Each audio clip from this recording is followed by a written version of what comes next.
All right, guys, I want to welcome everybody to our Thursday night conversations with Commodores. I want to welcome everybody. I want to say Happy New Year to everyone. And of course, my guest is well known to many of y'all, is Dr. Derrick Gragg, my former teammate, and now is a happily employed and newly moved to Indianapolis with the NCAA. Hey, Derrick, thank you for stopping by for a little bit tonight, bud. Absolutely, teammate. You doing all right? Doing very good. It's so good to talk with you as always. I'm glad you've got a few minutes for us this evening. We got all kind of great topics. And Derrick, they're already rolling in. We got Dino, John Donardi, one of our former teammates. Oh, yeah. Edward DeMassa, Jim Arnold, Mark Matlock, OJ Fleming. And as they roll through, I'll let you know who comes in tonight. But for those of you who don't know Derrick or didn't play with him, Derrick is the pride of Huntsville, Alabama, another Bama guy, made his way up to Magoogan and to Nashville. Derrick was a wide receiver, he was 2 years behind me, so the class of 88 coming out of high school. That's right. And was played 88 through 91, maybe with DiNardo. Yep, DiNardo was the coach our senior year. That's right. I graduated the year before you in 90, and Coach Brown was my coach the whole time I was there. But Derrick was also part of a fantastic recruiting class, a whole group of guys. Oh, we got Joe Peebles is with us. Hey, Joe, good to see you. He says 3G. Joe P. But after Derrick's excellent college career, he went into academics and ultimately came back to Vanderbilt for a few years. He was an academic advisor, director of student athletic development. I hope I didn't butcher those things.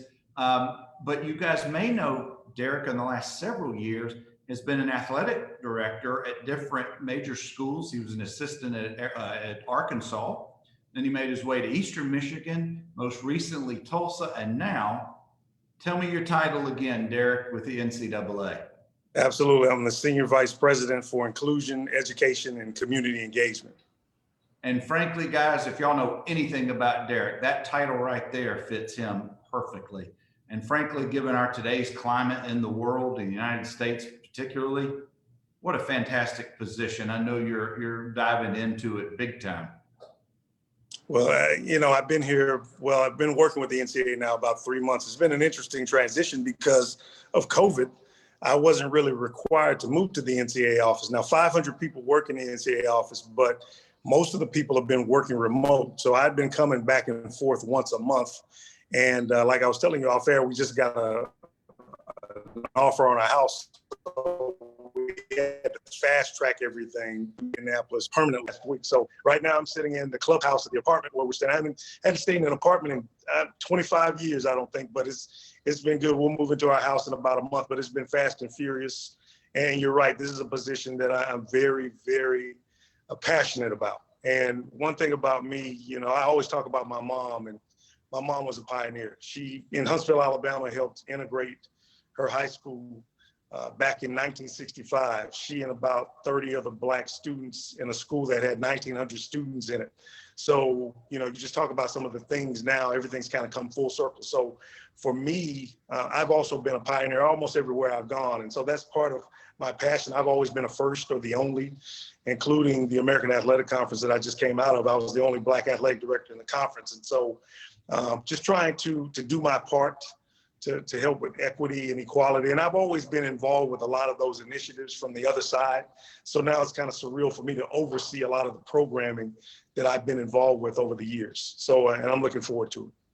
Well, we know you're going to do like you do with all of your endeavors that you jump into. You're going to make us very proud because I know you're going to do a fantastic job. But Derrick, before we get into some of those specifics, we got a whole bunch of more folks are rolling in here. You may be setting some more records tonight with fans and former friends and teammates. Jim Aguiano says D. Gragg. Derrick Willem also says D. Gragg. Pat Pitt, Mr. Kappa Alpha Psi says hello. Derrick says, welcome to Naptown, USA.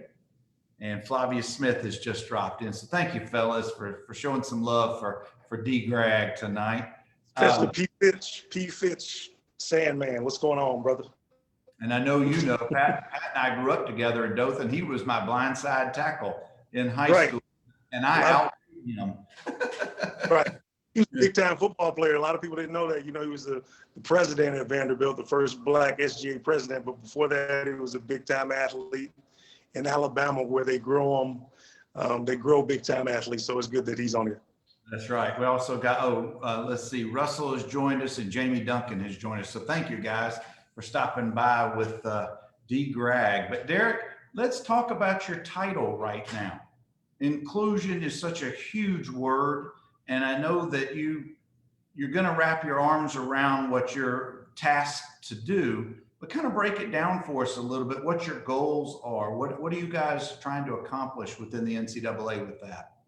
Well, there's so many things, and then we have an 8-point plan that we're working on right now. But for me, it's interesting. I got tapped or pulled into talking about this job back in May, and it was about a week before George Floyd was killed.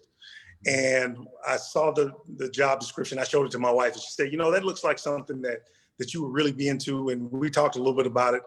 And then the next week, George Floyd died.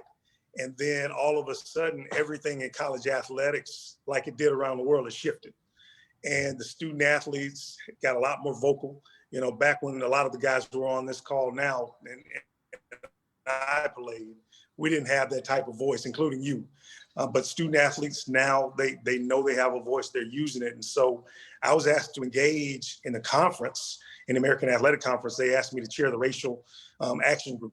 And so that was one of the first things I did. And then I was, like I said, I was already involved in a lot of initiatives already, but that pulled me further into what was going on. So, you know, in the inclusion area, we really, really are taking a big time. We're communicating a lot more with the student athletes, trying to hear what they have to say. We have to listen to the student athletes. As I told the ADs in the American Athletic Conference before I left, you know, they do have a lot of power. And we're at the beginning of trying to work things out. Fortunately, we got through the football season, not without a lot of ups and downs, but I commend the student athletes and the coaches and everybody who have been able to pull together and get through the season. But at that time, there was a big debate on whether these kids were either going to play. And so a lot of them, because of what was going on in the world, or what's been happening in particular to young African-American males and to black men across the country with some of the police brutality and things like that. And then COVID hit. And so it was just an amazing, just a combination. It was almost a perfect storm of everything that was going on. So people have to understand this year was unlike any other. You know, it's a lot of guys on here who played ball, but just imagine all the things that are going on in the world right now on the social justice side. And then you have to deal with COVID. And so, you know, we know that these kids themselves, it doesn't affect them like it affects us. We've gotten to be older guys now. You know, our kids and some of us have grandkids. If they can track that, you know, that they'll be all right for the most part in general. But a lot of them were really concerned about, what if I take it home and give it to mom? What if mom comes to the game or grandma comes to the game? And so all the things, so they played a whole season, if you can imagine it, almost in isolation from a lot of different people. Families have been limited. Fans, as you know, have been limited. So it hasn't been the same experience. So we dove right in the middle of that. And so I came into the position where a lot of those things were really, really changed. So again, getting back to it, really taking a really good listen to the student athletes, looking at what's going on with the hiring processes. And I've been involved with a lot of those, what goes on, not just from a racial standpoint, but from a gender standpoint too, because diversity and inclusion does include women. It includes the disabled, it includes international student athletes.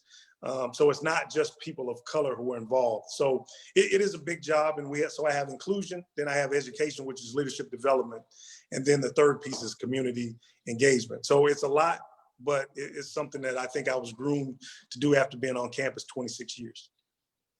I have no doubt you're going to accomplish whatever your goals are with each of those different segments.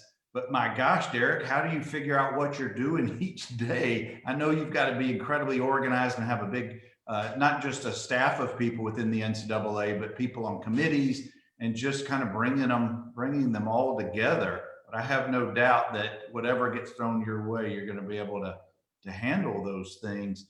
But gosh, take us This may be an unfair question, but take us through a typical day. What's it like for you right now? It's a lot like being an athletic director. So it's the pace isn't as when you're on campus, it's 24/7, 365. This is more 24/7, but the weekends is weird. I've probably been to a football or basketball game or some type of event every weekend for the past 26 years being on campuses.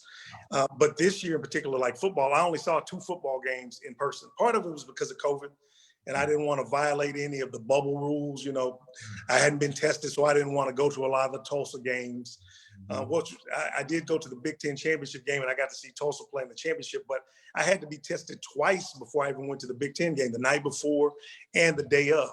So that's what's so different. So on the community engagement piece, I'm still kind of getting out in the community. You can't do a whole lot right now, but a big piece of that is really engaging the city of Indianapolis and then working out. So when COVID clears up, I'll be able to get onto campuses. And obviously, Vanderbilt will be one of my first stops as my alma mater, to engage with the student athletes, to talk about culture, to talk about some of the things that they want to talk about as far as social justice, financial literacy, all of those things that go into developing a young person. And this is men and women, not just young men. So, but a typical day, you never really know what you're going to do. And Brad Bates, who you remember, Brad was an AD at the time. When I became an AD at Eastern Michigan, he was already an AD at Miami of Ohio. And he told me, he said, as an AD, try not to have anything on your schedule when you go in, because you almost don't know what you're going to get into. So you have your set schedule, and then you have all these things that pop up. And you're right, I'm the liaison to the CPCDE committee, which is the Cultural Diversity Committee. So I'm the formal liaison to that committee. I sit in on all kinds of things, whether it's name, image, and likeness enforcement, because I have a compliance background. I'm on the senior management team for the NCAA. I'm on the president's cabinet. Yesterday we had the president's cabinet was today from 10 to 3. We had a retreat. Yesterday was the senior management from 10 to 3. So it's a lot that goes on. And now that I'm inside the machine, a lot of people just kind of look at the NCAA and see it as this big sterile environment. But the people that I work with, they put a lot of work and time into these things that you're seeing coming out.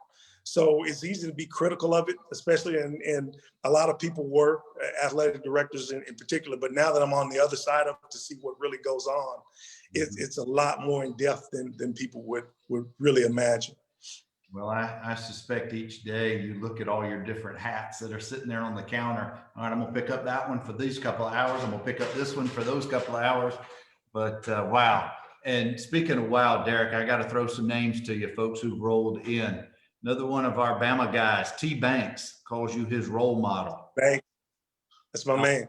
Alfonso Harvey calls you the man. Fonzo. Brian Gruber. Daryl Griffin says hello. Michael Metzger, Scott Penny. God, we got a whole bunch of folks in here. We're talking with Derrick Gragg, of course. And Derrick, let's step away from Indianapolis. Let's head down 65 and hit Nashville. We got our man. We got a new coach, Coach Lee, former player, and was most recently defensive coordinator at Notre Dame for the last couple of years. And it looks like he's got folks really excited. He's putting together a good staff from coaches all over the place, including one of former teammate of his and backfield mate. Oh, I want to say hey to TP. Tony Piercy has just joined us. But I know you mentioned just a second ago about coming, hopefully stopping in Nashville, getting to speak on culture and the like to the players. And I want to hypothetically take you into that room for just a second. I know you've been in McGugin for many, many years, many, many times, but it's going to be different this time. Coach Mason is not with us. We've got a new coach. We've got renewed optimism. The enthusiasm within this group, our football group, is just outstanding. I hear that the ticket prices are starting to increase just with Coach Lee coming on board. Take us into that room, and what do you think you're going to see, and what kind of communication do you think you'd present to the new team, or the team that probably a lot of these kids you've never met before? Well, it all starts with the coaches, and I'm excited too. And as a Vandy guy, I've always pulled for Vandy. Got a chance to work there and started my career back there. So like I tell people all the time, that's why I give back. And so I think we owe that to ourselves to participate as much as we possibly can. But great athletic programs are built on the backs and the shoulders of coaches, period. It's different than professional athletics. And I know this because I've been doing this for so long, almost 30 years. And so when Coach Lee's name came up and I looked at his background and his pedigree, I felt like he'd be a perfect person to be hired there. The one thing about defensive coaches, though, is that sometimes they tend to be a little bit more, I call it lethargic on offense. You know, we played at Vanderbilt, we ran almost a run and shoot offense, and TP's on here. And the guys that we played with the first couple of years, we were run and shoot. We threw 62 passes against Alabama, you know. So I always encourage the defensive coaches, I've done this, to open it up on the offensive side because they tend to get, they don't want to wear their defense out sometimes. That's right. So they're more conservative. So, you know, and I never tell coaches who to hire. I'm just hoping that they can hire what I call like a hotshot offensive coordinator to go with him. He's obviously a defensive genius. And but I'm excited about him bringing back Norval too. That's his teammate that you were talking about. It's always good to have former players involved in a program like that. It's always good to have someone that you trust, someone that you've been around. So I'm just encouraged by it, and I'm looking forward to seeing the new regime. And you know, it's been a lot of them. And it's not, what people have to understand, it's not easy to win at Vanderbilt. I've been at some places. It's not easy to win football games, period.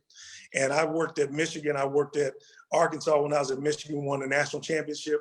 But look at Michigan now. It doesn't take, you know, very long to go from the top to the bottom. And so a lot of times I'm just encouraging guys to hang in there with the program. It's not going to happen overnight. Hopefully it will. But a lot goes into it. And he's going to need all of your support, all the guys who are on this call. And I'm looking forward to meeting them myself. And when I walk in there and meet the players, I identify very well with the players because like a lot of these guys, I've been there and I've done that.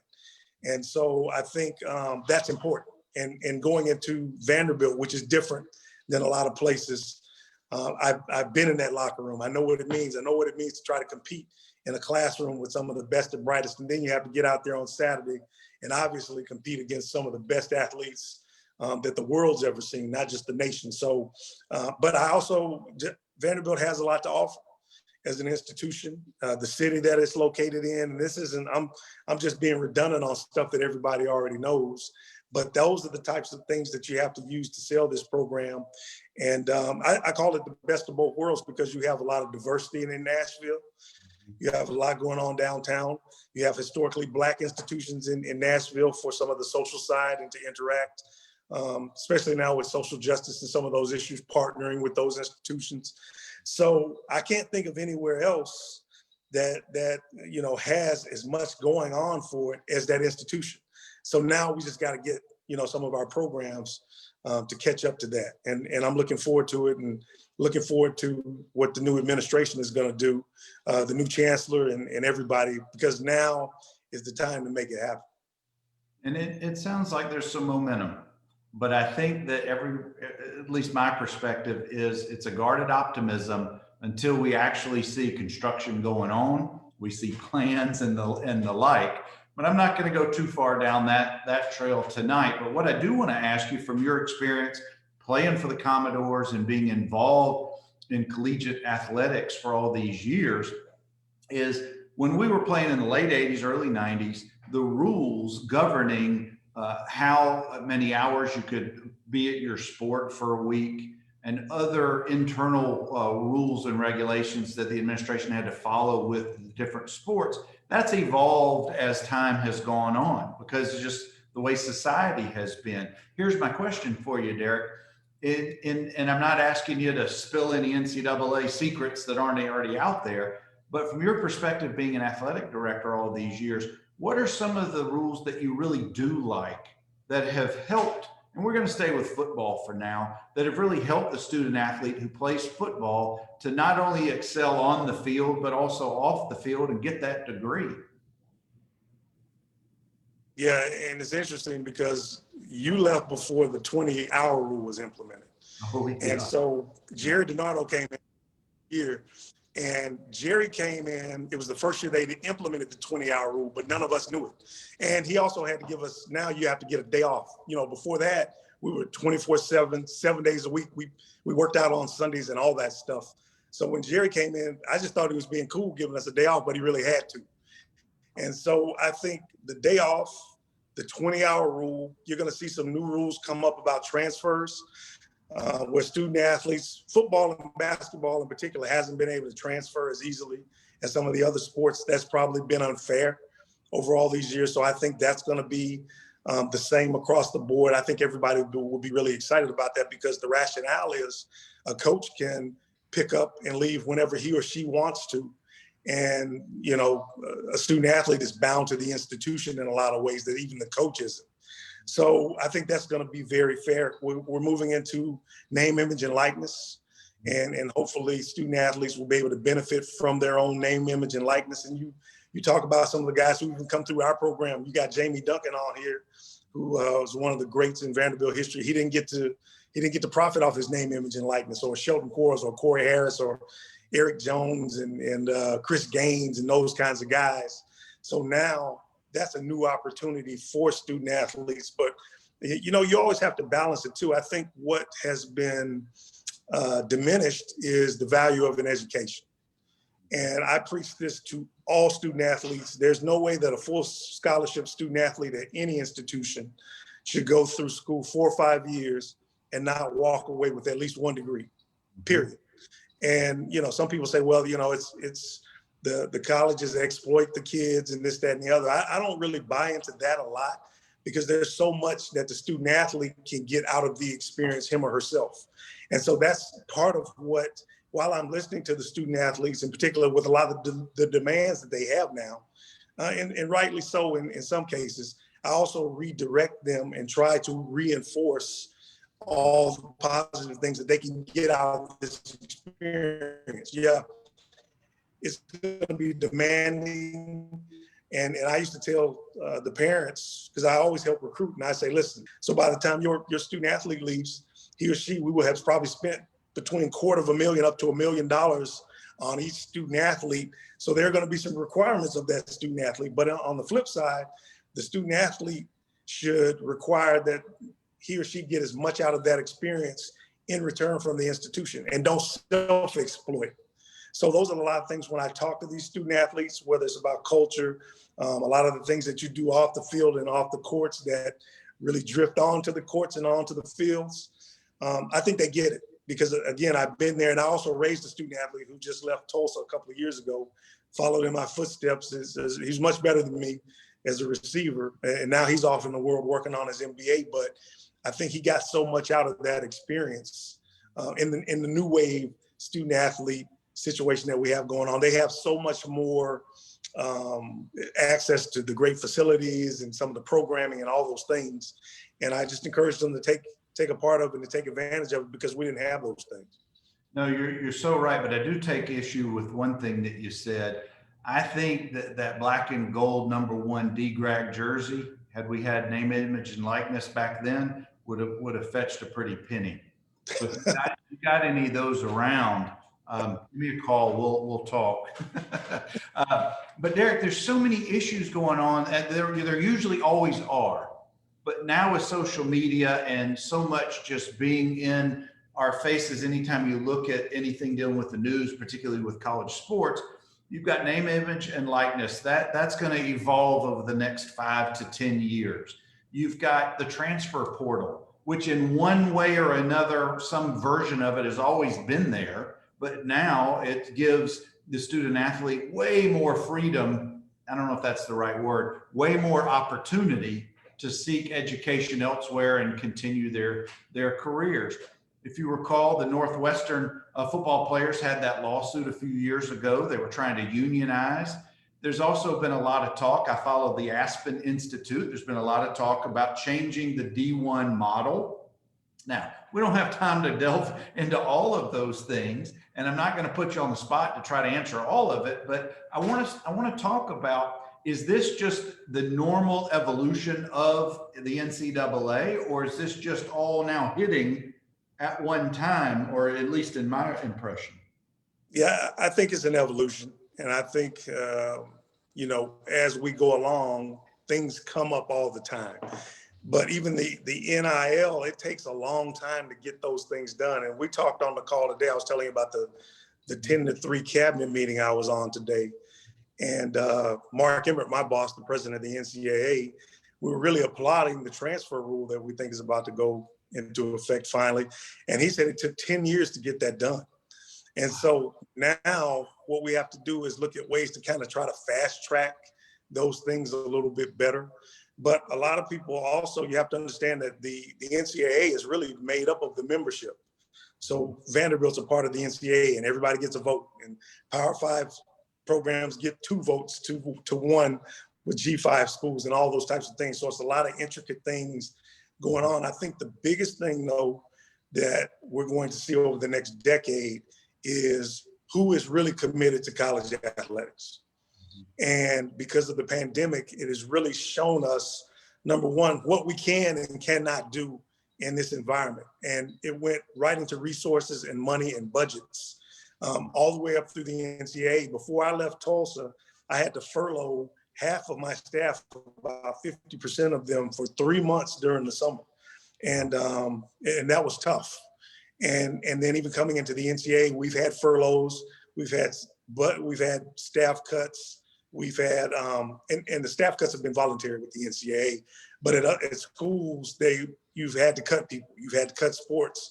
We've seen Stanford cut, I think, 11 sport programs or 12 sport programs. That's the most highly endowed athletic program in the history of college athletics. So when you see them reducing and cutting back, that's where we're kind of going with this. So I think at the end of the day, the institutions who are very, very serious about athletics, I said it to the president before I left Tulsa, we're about to see how serious people are about athletics, because the people who really love it are going to have to give to it to help it maintain, at least on the levels that we expect them to maintain on. So if we don't give back and we don't support the programs, we can't complain about how bad they are. And that's just a pitch from me to anybody who's involved with college athletics, not just Vanderbilt, because I believe in it. It's a great organization and institution across the board, provides a lot of great opportunities for people like myself. And I tell people all the time, I stood up in a board meeting at Tulsa and said, listen, when I went to Vanderbilt University, I had 3 things. I had a scholarship for football, a Pell Grant, and I had a car my mom found somewhere the week before I went off to school that only lasted me through my junior year in college. But all of that led to the 4th thing I got was an opportunity. And here I am standing here in front of you guys. 30 years later, I'm standing in a room with billionaires and, professors and all these people on the board. And I can hold my own in that room because of the opportunities that I got for playing college football. But we have to make sure that we ensure that people like us, people like the guys on this call and the other people who are on this call, get an opportunity, but it's going to take resources. Wow. And I suspect you just named another committee that I bet you're on, and that's studying what from during the pandemic the NCAA is going to be able to utilize or use going forward with its member institutions. Right. And Daryl, thank you for your question to Derrick. That was actually my next and going to be my last topic about the NCAA, because I truly want to get back to your Vanderbilt undergraduate days experience, because I got some good questions for you there. But Daryl's question is, how is the NCAA positioning itself to be a catalyst for social justice given the current climate? That's a great that's a great question. That's a big part of my job, and the 8-point plan. And I don't have time to take you all the way through it because I'm still reviewing it. It was set before I got there, but right now I'm tweaking that and building some things. There are going to be some synergies. Dr. Renfrew Reese, who was the captain of the team when we played there, my sophomore year, so it would have been your junior or senior year. He's helping with a lot of things that he's been working with the penal system and some of the that we can create with student athletes and kids caught up in juvenile hall, like in juvie. And so youthful offenders, those types of things, and helping turn their lives around and starting it from day one in the interaction. But there's so many things that the student athletes want to do. They want, unbiased training on campuses. They want more ethnically related courses to be taught. They want more people around the institutions that look like them. And so I'm right in the middle of all those things, all those discussions. We're going to have a big symposium at the probably in the fall, heading into the fall, that brings a lot of these organizations and coalitions and all the groups that have kind of sprung up since things happened with George Floyd, and really trying to put everybody in the same room, whether it's the NFL, it's the NCAA, obviously, institutions like Vanderbilt, Michigan, wherever, and really create some more action plans to move forward. We have another group called Lead One that I was a part of that is all the 130 athletic directors on the FBS Division I level. They just came out with a white paper. We're going to partner on a lot of things, and they have a 10-point plan. And so, but this isn't a new position. People ask about that. It's not a new position. It's just a new platform because we're in a different era now. And I do think that we'll be able to move the needle on a lot of things that weren't available in the past. So I look forward to being right in the middle of all those things. Well, I know that you're up for that challenge, and I'm so glad to hear so many of these things are being addressed by the NCAA and then their member institutions as well. I want to move into your younger days, our younger days. I really want to start with you coming out of Huntsville, and what was it about Vanderbilt? Why did you choose to spend your undergraduate years there? And let's start from the beginning, and we'll make our way through it, but I want to stay off the field for a little bit right now. What was it about the school itself? Yeah, and I'll be honest with you, I'll go back to my mom. I was highly recruited out of high school. Now that I look at it, and I'm like a lot of the guys on this call, you run a couple of wind sprints and you go, man, where'd the years go? Highly recruited coming out of Alabama. I was a top 20 player, highly recruited by Alabama and Auburn. But my mom is an educator, and she retired from that high school I mentioned that she helped integrate back in 1965 as a student. When she retired, she was the lead counselor at that same school. And when I look back on it, it was a strategy of hers. When I went to Alabama, and I got to go to an SEC football game every weekend, my senior year in high school. So I saw Vandy play 3 times. I actually saw Vandy play at Ole Miss back in, it must have been 87 at Ole Miss. It was a close game. Ole Miss ended up winning it. Wow. But I saw Vandy play 3 times. I saw Bama play 3 times. I saw Auburn, Tennessee, Mississippi State. And then when I went on my 5 visits, my mom always took me to the airport or whatever it was, dropped me off. But when I went to Vanderbilt, she drove me up there. And, parents can be there for the weekend, and she stayed the whole weekend. And so I'll never forget at the end of the visit, I was still kind of leaning maybe towards NC State or Alabama. And Watson Brown, our coach who brought us there, he just leaned over the table. He said, well, son, are you coming? And I looked at my mom, and she just nodded. She didn't say a word. She just nodded. And when she nodded, I told him, yes, sir, I'm coming. And that was how the decision was made. And my mom had a lot of foresight. She knew that this education would help me, and basically didn't know where it was going, but she knew that I needed to get a great education. She didn't care about football, just like a lot of our parents didn't, and got a chance to come there and got a chance to play a lot, especially in the first few years. Before we went to the wishbone or the eye bone that coach went to, we stopped throwing the ball, but had the greatest years of my life. And the fellas who were my guys, and Pete Fitch and the guys that I pledged a fraternity with, I can never, you can't put a price tag on those things. And then even the guys after us that I got to interact with, like Jamie Duncan and like OJ and the DeGraffery guys, I was like a lot of these guys' academic counselor when they came through. And so, and Joe Peoples, one of my best friends and fraternity brothers throughout this whole time. I mentioned Pete Fitch, Corey Harris, Clarence Avillion, Derek Payne, Anthony Carter, Marcus Wilson. Those are my guys. And so I wouldn't trade, I wouldn't trade some of the championships some of these guys won that I'm around now for any of the experiences that I had when I was at Vandy. So I appreciate it. Absolutely. We got a bunch of names. Guys, if I accidentally skip you or don't call you out, I apologize. They're just rolling through. Chicken Wing, Wilbert Pryor has joined us. One Donut, Mike Healy, one of your quarterbacks. Rock Batten. Good to see you, Rock. Thank you guys for stopping by. Derrick, let's talk about, let's stay in that early time period.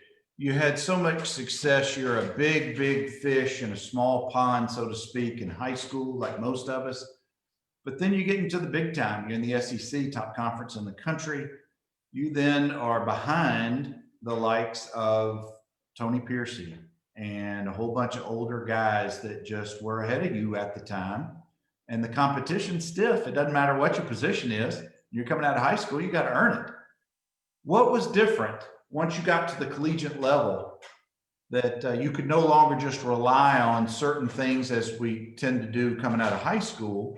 What was it about the college game that you had to not catch up, but learn that was different for you to help you to excel on the field?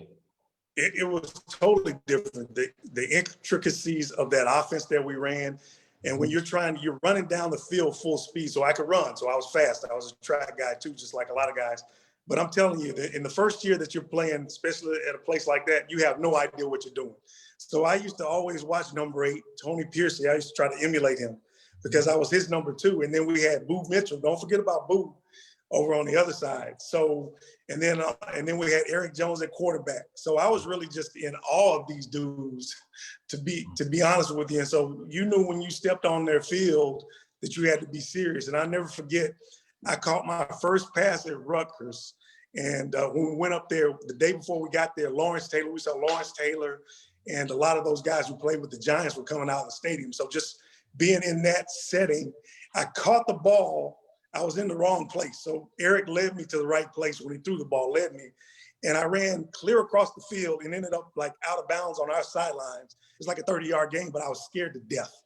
And so, but coming into the spring after that, that's when everything slowed down. And then you're running down the field and you go, oh, 6 pigtail, oh, cover 2. Oh, the linebackers flew out. Oh, my man's running with me, it's man coverage. But when you're a freshman running that fast, you don't have any clue. And then you had to get used to guys like them as he was, who could run as fast as you could. And that was, a shock. And then someone like Boo Mitchell, who was just, I've never seen anyone, and Joe Gentry on the other side of the ball. These two guys go up against each other in practice. And Renfrew Reese, we had some tough-nosed dudes on those teams who would go up against anybody. And I remember Boo Mitchell when we played Florida our freshman year in the locker room. Lewis, I forgot the big safety that played for Florida.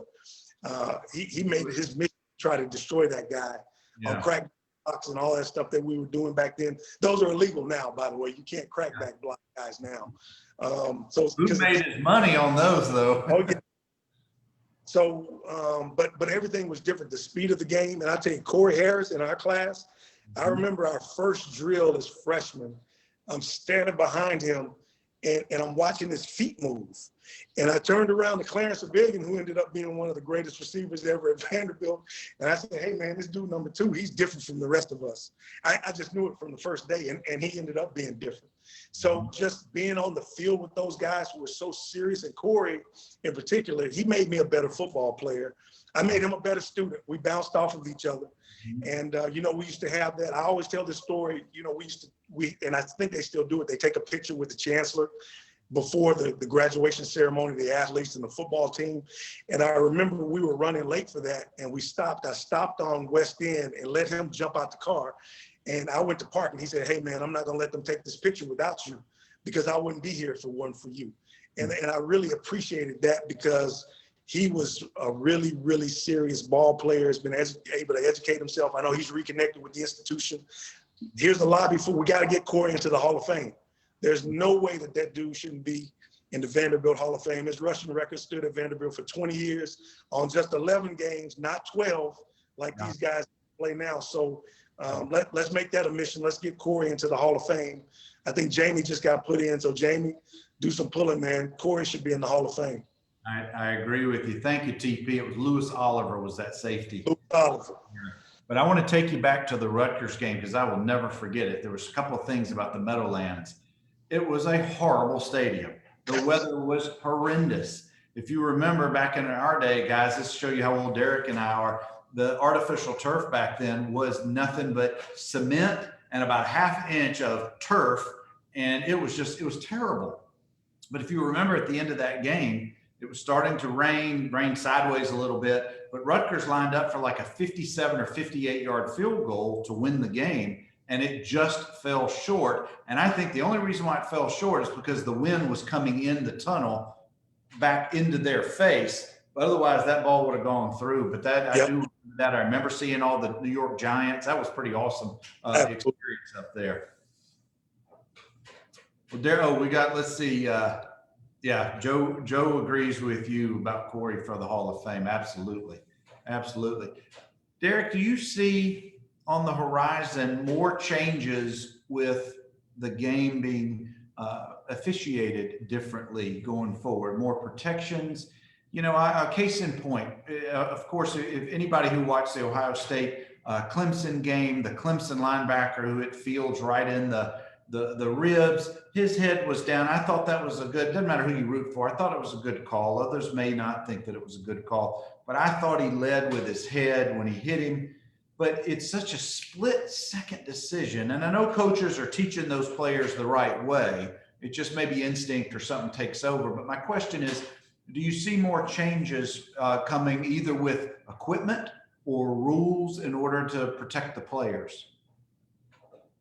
Yeah, it's a lot of discussions about that. The targeting rule, which I'm glad, what you see now is a lot more of the instant replay is involved with it.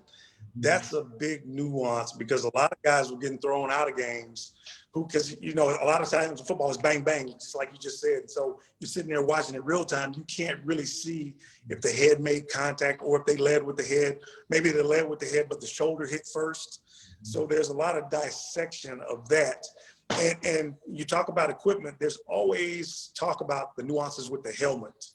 But the one thing about any helmet that you put on, it really can't stop people who know anything about anatomy, the brain from moving around. Even, I mean, if you're shaking your head like this without a helmet on or whatever, your brain is really moving around. So that's the piece that you have to go to, no matter how much cushion you have in the helmet, some of the hits you may take, and the technology is great.